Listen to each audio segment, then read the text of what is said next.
What are non-QM loans? QM stands for qualified mortgage. Non-QM loans are loans that have alternative rules to traditional loans or QM loans.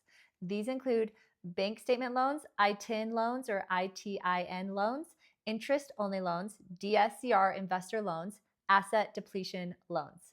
Bank statement loans are for people who might not have a traditional paycheck, like self employed people.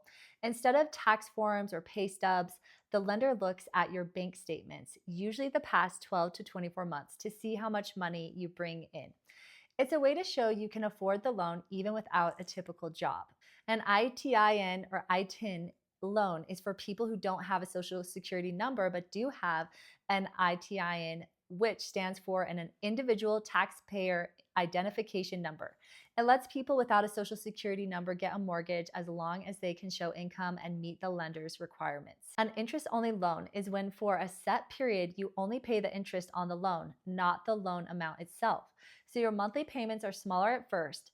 Later, you start paying both the loan amount, the principal, and the interest. It can be easier short term, but you will owe the full loan amount later. Interest only loans can be good for people who need lower payments at the start, like someone with income that will grow in the future, or someone planning to sell or refinance before bigger payments kick in. But it's important to have a plan for when those payments go up. DSCR investor loans is for real estate investors.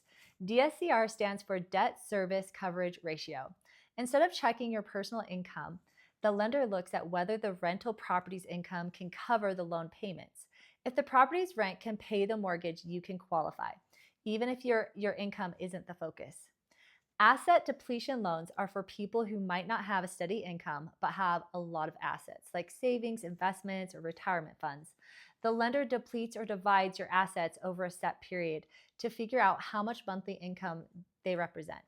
Basically, they're using your assets as proof that you can afford the loan. So if you don't fit the usual mold, then non-QM options might be your path to home ownership. So if you don't fit the usual mold, just make sure to talk to a lender who knows these options. That way you'll find what fits you best.